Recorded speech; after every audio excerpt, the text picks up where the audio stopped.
Senhores telespectadores, viemos hoje ao Alto Minho. Toda a gente sabe que o Alto Minho é uma das regiões mais bonitas de Portugal. E no Alto Minho viemos a Arcos de Valdevez. Também toda a gente sabe que os Arcos do Valdevez são uma das terras mais bonitas do Alto Minho. E eu estou a falar-lhes aqui, junto do Rio Vez, vê-se ao longe a ponte, era a ponte medieval em Arcos, que provavelmente deu o nome à terra. O vale onde corre o Rio Vez era atravessado por uns arcos de uma ponte e a isto chamaram Valdevez. Vim aos Arcos de Valdevez por causa de uma notícia que vem neste jornal. Está aqui. Passo de Giela, já é da Câmara. Bom, isto para mim era um assunto antigo. E eu vim logo cá. Vamos lá ver porquê.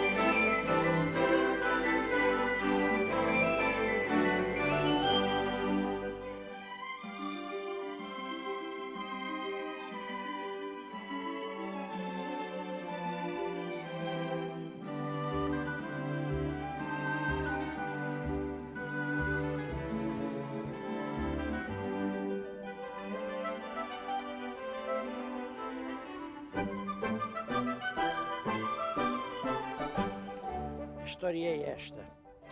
Há já alguns anos, penso que em 1985, eu dei um grande passeio pelo país para escrever um livro. O livro é este, Itinerário Português, e é uma descrição dos monumentos nacionais desde norte a sul. Ora bem, quando cheguei aqui, este capítulo chama-se exatamente Desgosto em Giela. Eu vim aqui ao Paço de Giela, que é o que está na nossa frente. O Paço de Giela tem a maior importância. Esta torre que vêem é medieval, é uma torre do século XIV, mas esta torre foi dada pelo Dom João I a um cavaleiro português que o auxiliou a conquistar a cidade de Tui. Está, portanto, ligada à independência de Portugal. Depois, no século XVI, os Cerveiras fizeram este palácio. Era um palácio muito bonito, Palácio Manuelino, e no nosso país há pouquíssimas coisas dessa época. Pois bem, quando eu cheguei aqui, tinha acontecido o seguinte. Na véspera, tinha vindo aí uma excursão de uma escola. Os rapazitos, novitos e tal, treparam, não sei como, para o telhado. Toda a frontaria era coroada de ameias, de merlões. Hoje tem lá 3 ou 4. E qual foi o jogo que os pequenos resolveram fazer? Cada grupo punha-se atrás de uma ameia, bum, deitava abaixo. Claro, os pesados blocos caíam cá embaixo. Alguns ficaram inteiros, mas a maioria fez em bocados. Isto impressionou-me muito.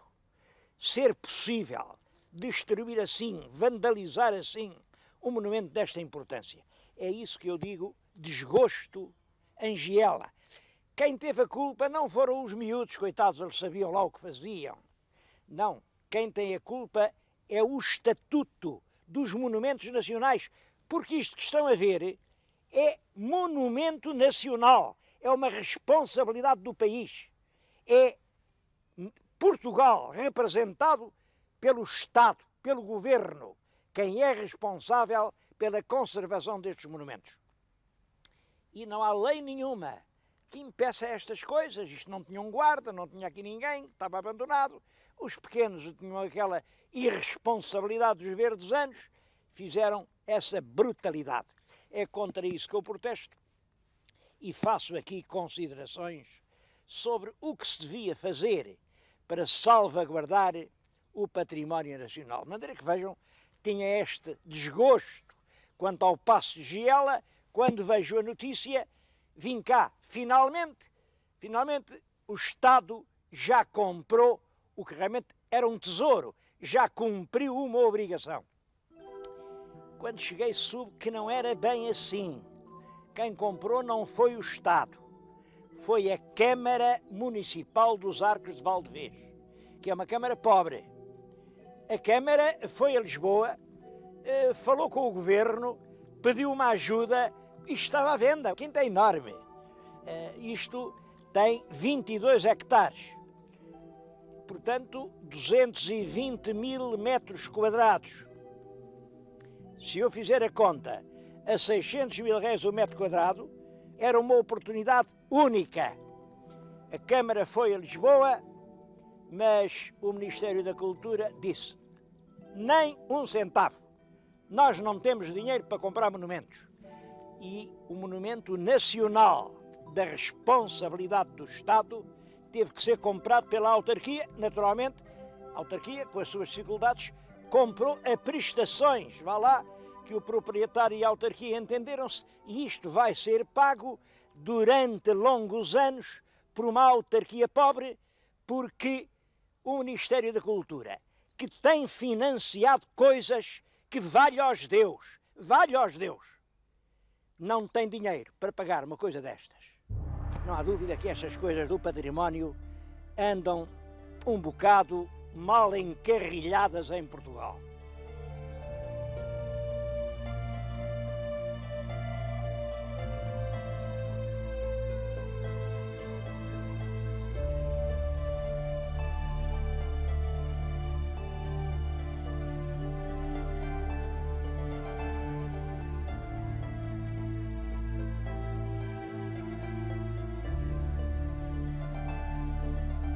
Toda a terra aqui é rica em monumentos. Vêm uns grandes penedos a coroar um outeiro. É o Castro de Azere. Castro neolítico, provavelmente, seguramente da Idade do Bronze, em que teve um enorme povoamento.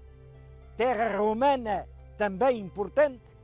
Depois houve ali um mosteiro, talvez do século X. Tudo isso pareceu importante em 1910. Em 1910, lá sai a lei. Isto é monumento nacional. E agora? Agora o abandono é total.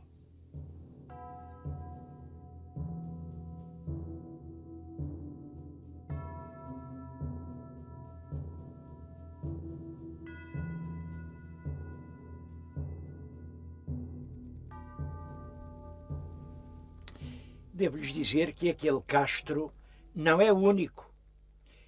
Aqui, só neste concelho, contam cerca de 100. 100. O que é um castro? Bom, um castro era uma povoação fortificada que era onde as populações viviam quando chegam os romanos. Ora, vocês sabem, os romanos chegam mais ou menos quando nasceu Cristo. A nossa era, a era cristã, começa a contar-se com o nascimento de Cristo. Portanto, começa há 2000 anos. Bom, nessa altura acaba a época romana. Mas, muito antes dos castros, talvez aí 3000 anos antes de Cristo, havia outro tipo de construções. Estou-lhes a falar numa mamoa, ou um dolmen, ou uma anta. Uma anta era um sepulcro de pedra.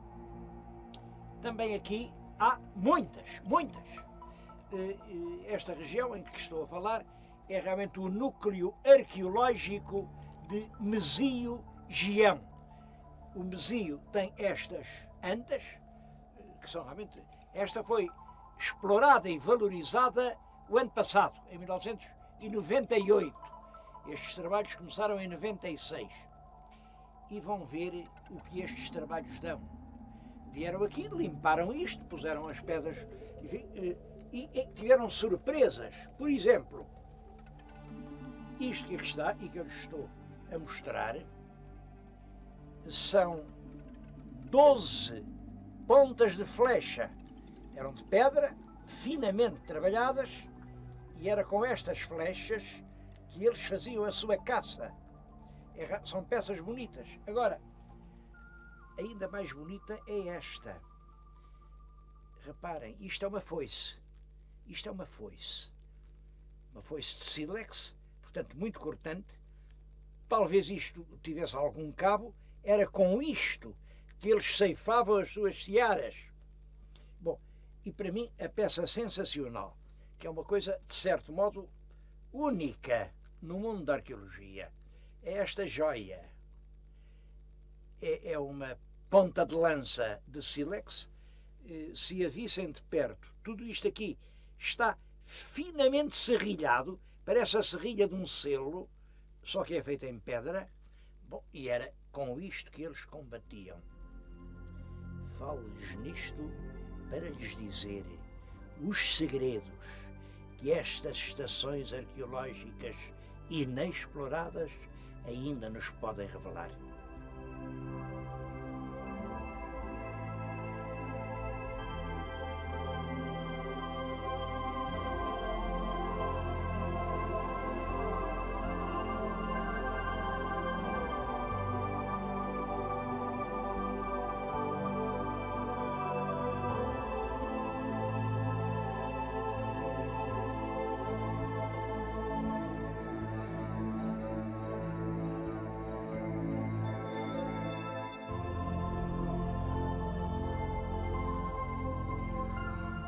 Mas eu acho que o facto histórico mais importante aqui da região do Val do Vês é aquilo a que eu vou propositadamente chamar o Encontro de Valdevez. Devo-lhe dizer que lhe dão muitos nomes.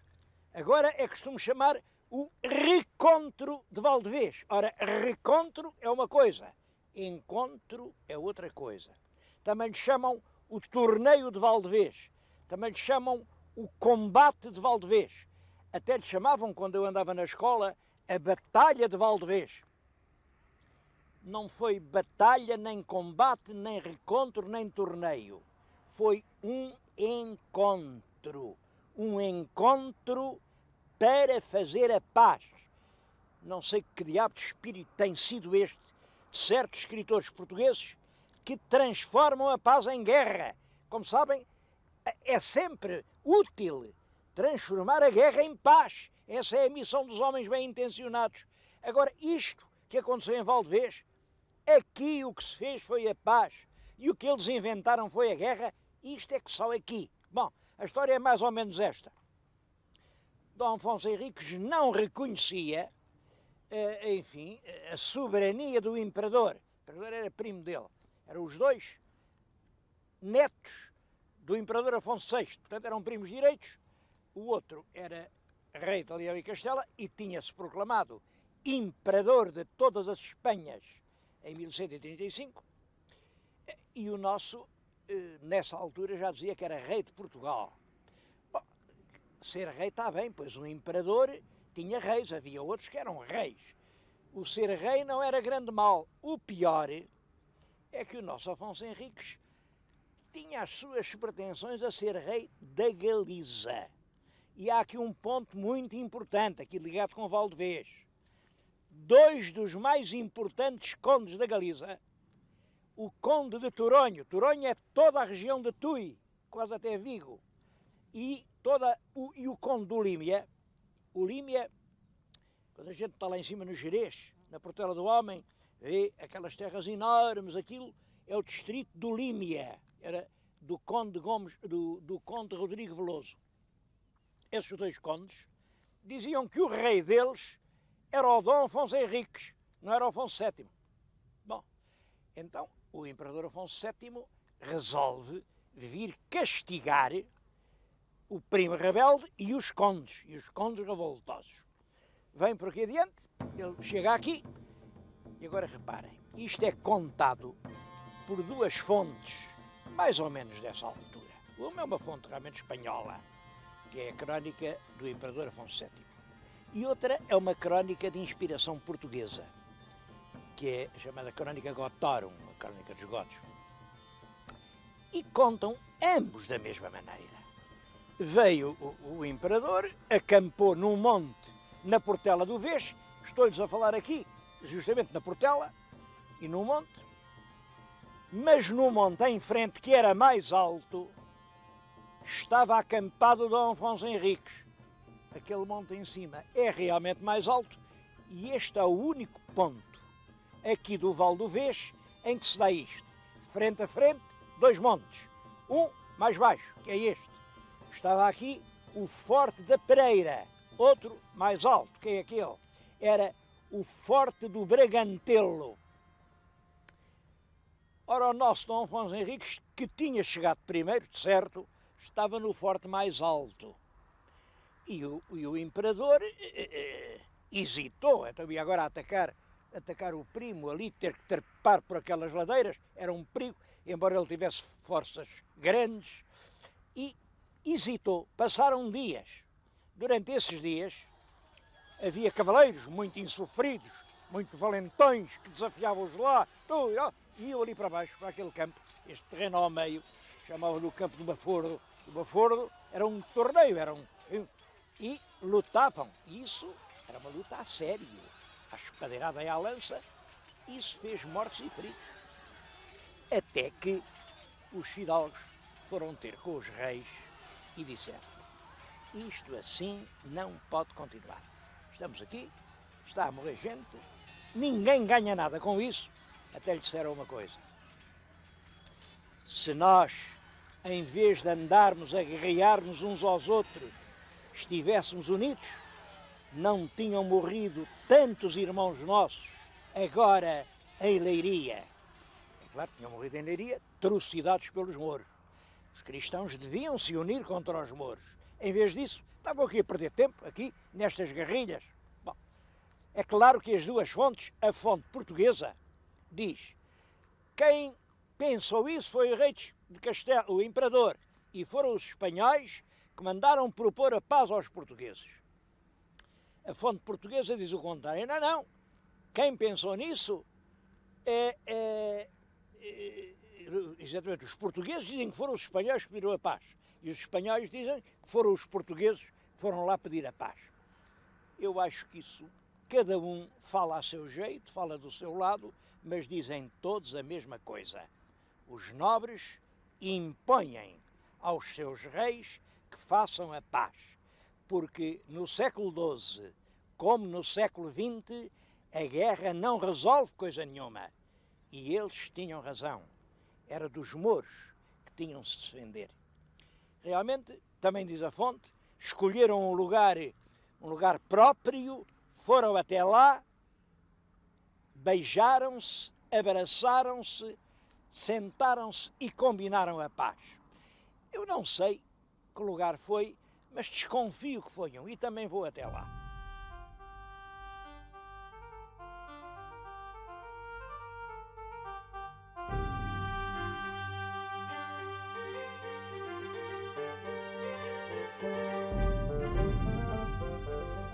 A crónica diz que os dois reis se dirigiram a um determinado local, não diz qual é, e aí se encontraram, oscularam, portanto beijaram, comeram e beberam em comum, conferenciaram a sós e estabeleceram a paz.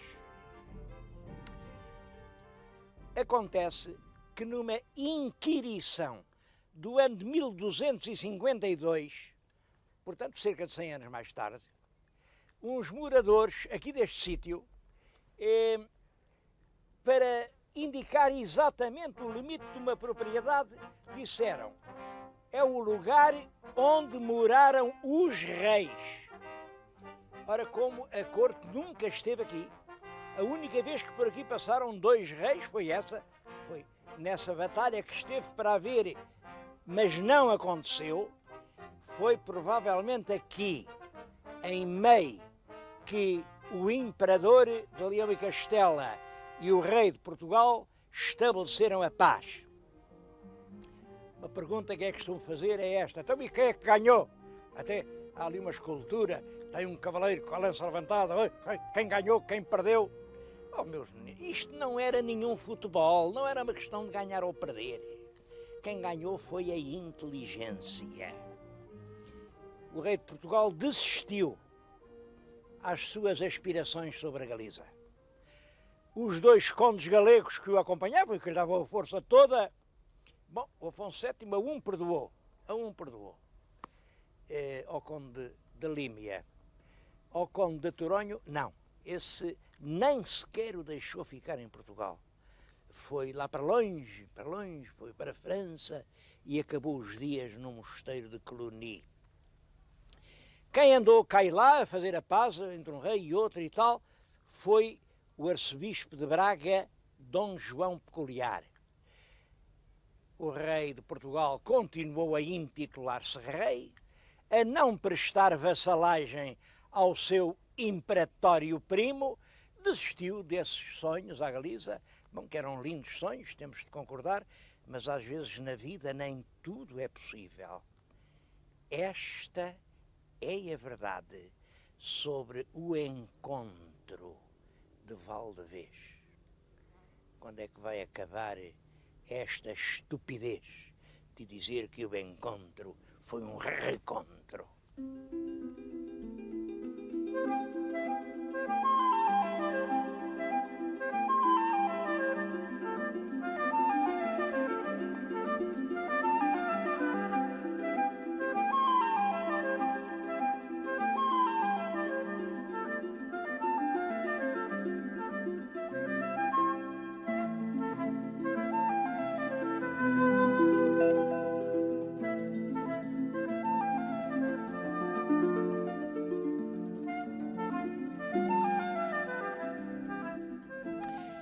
Deixei-me empolgar pelo passado de Arcos de Valdevez e só falei de história.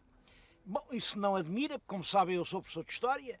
Mais do que isso, o que eu sou realmente é um membro da Academia Portuguesa da História. E eu é na qualidade de membro da Academia que corro o país a lembrar a história dos portugueses, a tentar tornar mais sólidas as raízes do amor dos portugueses à sua terra. Aliás, esse é o papel dos académicos. Há muita gente que julga, os académicos são os senhores que estão lá metidos numas salas e tal, a fazer umas conferências, a fazer os elogios uns dos outros. É exatamente o contrário. Estão a ouvir um membro da Academia de História a recordar aos portugueses a história da terra em que nasceram, e que o faz por um dever de consciência, um dever que resulta de ser membro da Academia. Mas a verdade é que aqui não há só história, há também a natureza. Esta terra de Arcos de Valdevez, neste concelho, fica um dos trechos mais deslumbrantes, mais emocionantes da paisagem de todo o nosso país. Estou-lhes a falar aqui, estou a falar no Parque Natural. Não é natural, é Parque Nacional. Que estupidez eu ter que fazer esta correção. Como se os outros parques não fossem todos tão nacionais como este. Não há nenhum que seja estrangeiro, nem brasileiro, nem suíço, nem sueco. São todos portugueses, portanto são todos nacionais. Mas este é o único que tem direito a usar PN, Parque Nacional. Bom, isso vem de uma coisa. É de que este é, entre todos, o mais empolgante. Se algum dos meus senhores telespectadores não veio ainda aqui, não perca tempo. Venha aos Arcos de Valdevez. Esteja aqui, sentado nestas pedras. Olhe para este país e depois escreva-me a dizer se eu tinha ou não tinha razão.